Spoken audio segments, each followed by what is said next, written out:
శ్రీ గురువే నమః. ఓం సరస్వతీదేవే నమః. ఓం సర్వమంగళాయ నమః. ఈరోజు శంకరాచార్యుల గురించి గత వీడియోలో కొంత చెప్పాము. ప్రస్తుతం శంకరాచార్యుల గురించి మరో వీడియో చెప్తాం. ఈ శంకరాచార్యుల వారు ప్రచారం చేసినటువంటి పాదం ఏంది? ప్రచారము. శంకరాచార్యులు దేని గురించి ప్రచారం చేశారు అంటే శూన్యవాదము లేదా మాయావాదము. మాయావాదము లేదా ఇదంతా శూన్యవాదం అని శూన్యవాదము మాయావాదము గురించి శూన్యవాదము మాయావాదం గురించి ప్రచారం చేశారు. దీని గురించి బ్రీఫ్గా నా వీడియోలు కానీ నచ్చితే ప్రతి ఒక్క విషయాన్ని కూలంకుషంగా మీ ముందుకు తెస్తాను.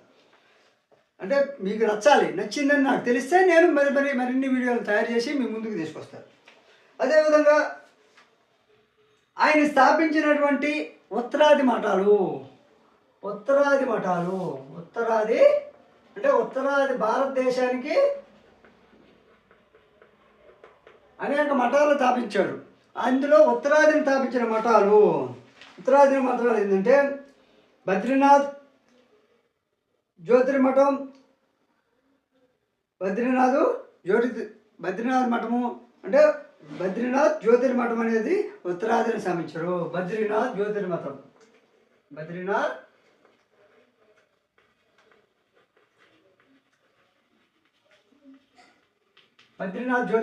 అనేది ఉత్తరాదిన శంకరాచార్యుల వారు స్థాపించారు.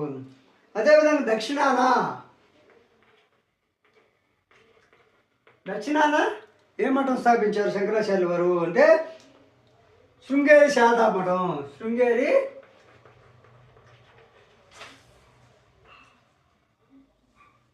మఠం. బద్రీనాథ్ జ్యోతిర్మఠం ఉత్తరాదిని స్థాపిస్తే శృంగేరి శారదా మఠం దక్షిణాన్ని స్థాపించారు. అదేవిధంగా తూర్పుని ఏం స్థాపించారంటే గోవర్ధన మఠం పూరి.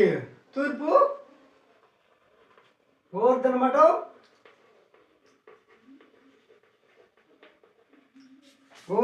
ఒకటి,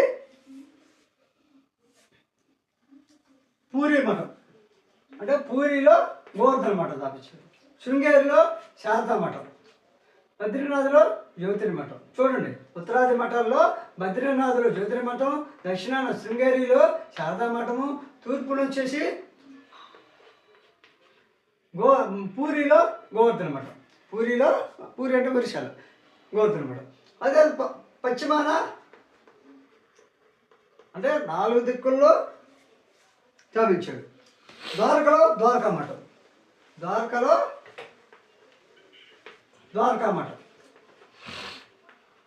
చూడండి, ఇప్పుడు మామూలుగా భక్తి ఉద్యమకారులు ఒక్కొక్కరు ఒక మఠాన్ని ఎందుకు స్థాపించారంటే వాళ్ళకు ఉన్నటువంటి విద్యల్ని ప్రచారం చేయడానికి, వారికి వచ్చినటువంటి సిద్ధాంతాలు మనం అట్ట యూట్యూబ్లో మనకు నచ్చిన సిద్ధాంత క్లాసులు చెప్పుకుంటాము. అట్ట వాళ్ళు మఠాలు స్థాపించి ఆ మఠాల్లో శిష్యులను తయారు చేసుకొని ఆ శిష్యుల్ని బోధించి ఆ శిష్యుల ద్వారా భారతదేశంలో ఉన్నటువంటి సనాతన ధర్మం గురించి కానీ సమాజంలో ఉన్నటువంటి వాస్తవాలు కానీ ప్రచారం చేయడానికి విధంగా మఠాలు స్థాపిస్తారు.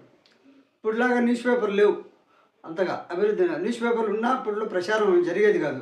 కాబట్టి న్యూస్ పేపర్ లాంటిదే ఈ మఠాల్లో బోధన జరిగేది. ఇప్పుడు న్యూస్ పేపర్లో ఏ విధంగా అయితే చెప్తామో, సోషల్ మీడియాలో ఏ విధంగా అయితే చెప్తామో, ఈ మఠాల్లో కూడా ఈ యొక్క భక్తి ఉద్యమకారులు మఠాల్లో శిష్యులను తయారు చేసుకోవడం, శిష్యులకు బోధించడము, వాళ్ళకి ఆశ్రయం కల్పించడము, వాళ్ళు చెప్పినటువంటి మంచిని పబ్లిక్లో తీసుకుపోవడము, పబ్లిక్ని ఆకర్షించడము అది జరిగేది. అదేవిధంగా శంకరాచార్యులు గారి శిష్యుల్ని ఏమంటారు? శంకరాచార్యులు గారి శిష్యుల్ని స్మార్తులు అంటారు. శంకరాచార్యులు గారి యొక్క శిష్యులని స్మార్తులు అంటారు. అదేవిధంగా కంచి మఠాన్ని ఎవరి మరణాంతరం స్థాపించారు? కంచి మఠం. ఇప్పుడు తమిళనాడులో ఉన్నటువంటి కంచి మఠము కాంచీపురంలో ఉంది. ఎవరి మరణానంతరం స్థాపించారు? లేకపోతే శంకరాచార్యుల పేరున కంచిమఠం ఎవరు స్థాపించారంటే కంచిమఠాన్ని శంకరాచార్యులు శిష్యులు స్థాపించారు. శంకరాచార్యులు శిష్యులు స్థాపించారు. శంకరాచార్యులు శిష్యులు వారు శంకరాచార్యులు మరణానంతరము, శంకరాచార్యులు గారి మరణానంతరము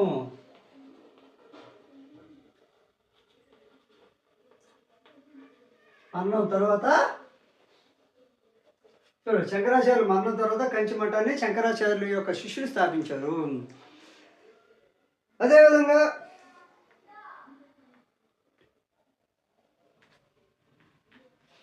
రామానుజాచార్యులు, శంకరాచార్యులు అయిపోయిన తర్వాత రామానుజాచార్యులు.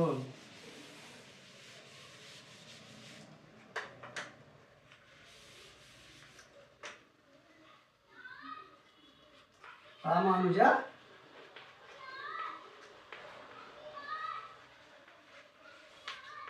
ఏ శతాబ్దంలో తెలుసు కదా. అవన్నీ కులముసుగా మీ ముందుకు తీసుకొస్తాను. అయితే రామానుజాచార్యులు వారు ఎక్కడ జన్మించారు అంటే జన్మస్థానం ఏంటంటే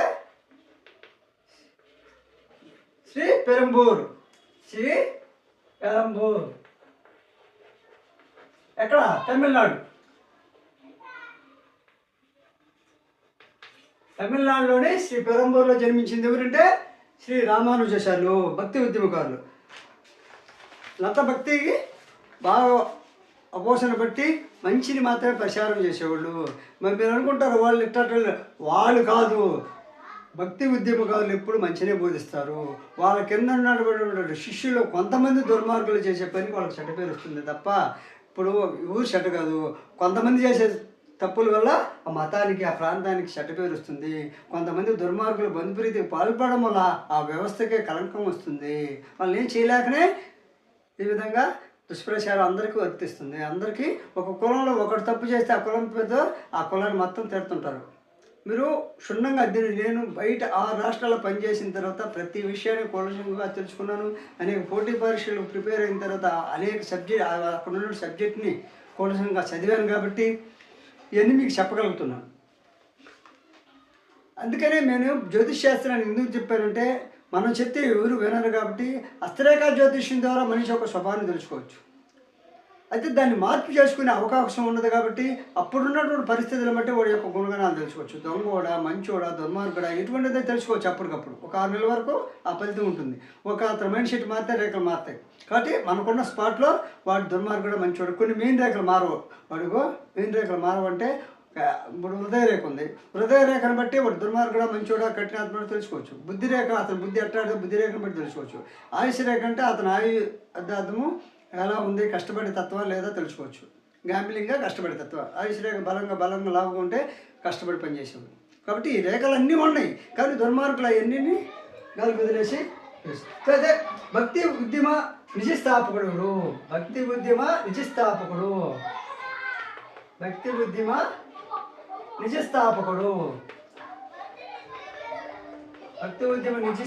ఎవరు? రామానుజాచార్యులు వారు. భక్తి ఉద్యమ నిజ స్థాపకులు. ఈయన స్థాపించినటువంటి తెగ ఇది. రామానుజాచార్యులు వారు స్థాపించిన తెగ. వైష్ణవ తెగ, శ్రీ వైష్ణవ తెగ.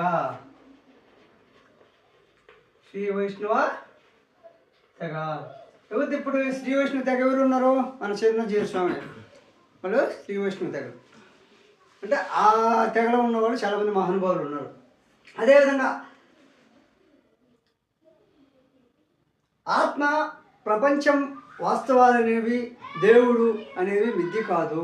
దేవుడు అంటే ఆత్మ అనేది ప్రపంచ వాస్తవాలు.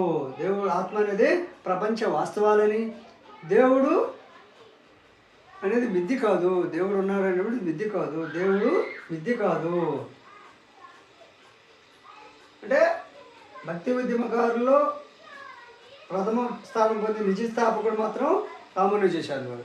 అనేక మంది భక్తి ఉద్యమకారులు ఉండొచ్చేమో కానీ రామానుజాచార్యులు వారు మాత్రం నిజ భక్తి ఉద్యమ స్థాపకుడుగా నిర్ధారణ అయింది. అదేవిధంగా శ్రీ వైష్ణవ తెగ స్థాపించాడు. ఆత్మ ప్రపంచ వాస్తవాలని, దేవుడు విద్య కాదని.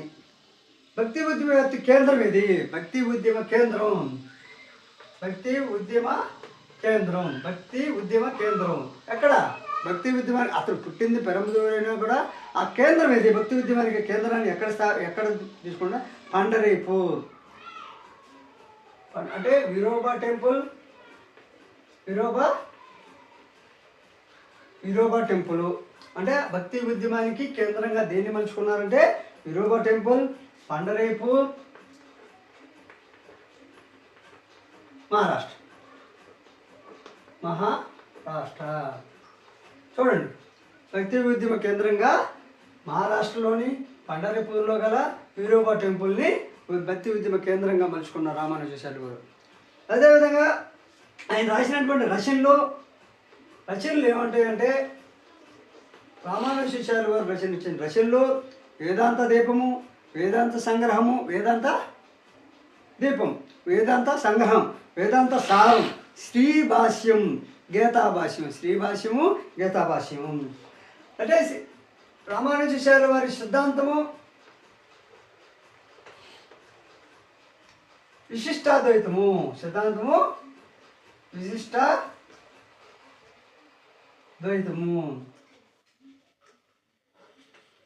విశిష్టాద్వైతం అనేది రామానుజాచార్యుల వారిది.